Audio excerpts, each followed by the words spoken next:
हमारी प्रतिदिन की रोटी कार्यक्रम का स्वागत। आज का ध्यानांश सच्ची सफलता।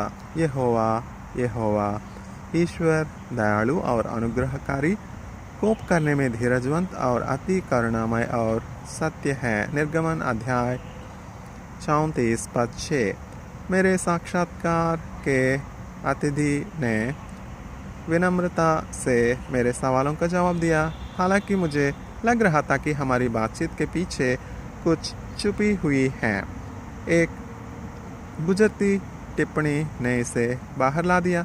आप हजारों लोगों को प्रेरित कर रहे हैं। मैंने कहा, हजारों नहीं। उन्होंने कहा, लाखों।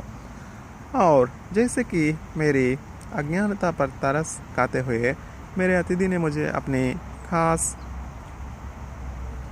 प्रत्यायक याद दिलाई, उपाधियाँ जो उनके पास थी, चीज़ें जो उन्होंने हासिल की थी, वह पत्रिका जो उन्होंने गढ़ी सच्चाई थी।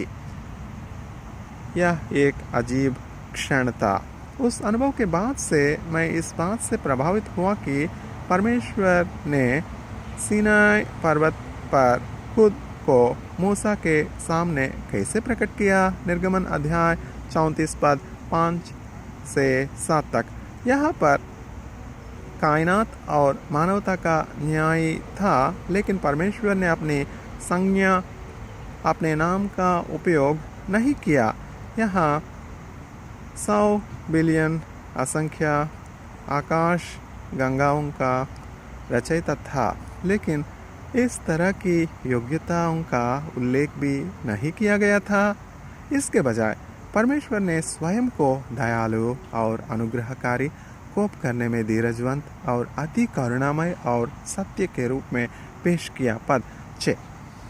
जब वह प्रकट करता है कि वह कौन है, तो वह अपनी उपाधियों या उपलब्धियों को सूचीबद्ध नहीं करता है, लेकिन उसके पास जिस तरह का चरित्र है, परमेश्वर की छवि में बनाए हुए और उसके उदाहरण का पालन करने के लिए बुलाए गए लोगों के रूप में।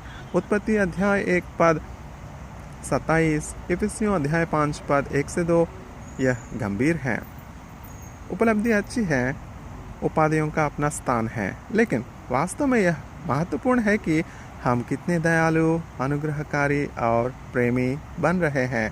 उस साक्षात्कार अतिथि की तरह हम भी अपने महत्व को उपलब्धियों पर आधारित कर सकते हैं। मैंने किया है, लेकिन हमारे परमेश्वर ने प्रतिमान बनाया है कि सच्ची सफलता क्या है। वह नहीं जो हमारे व्यवसाय कार्ड और रिज्यूमे पर लिखा है, लेकिन हम उनके जैसे कैसे बन रहे हैं। अपने महत्व को अपनी उपलब्धियों पर आधारित करने के लिए आप कितने प्रलोभित हैं। परमेश्वर के चरित्र के किस पहलू को आज आप में बढ़ने की ज़रूरत है। ईश्वर की आत्मा मुझे दयालु, अनुग्रहकारी, धीरजवंत और प्रेमी बनाइए।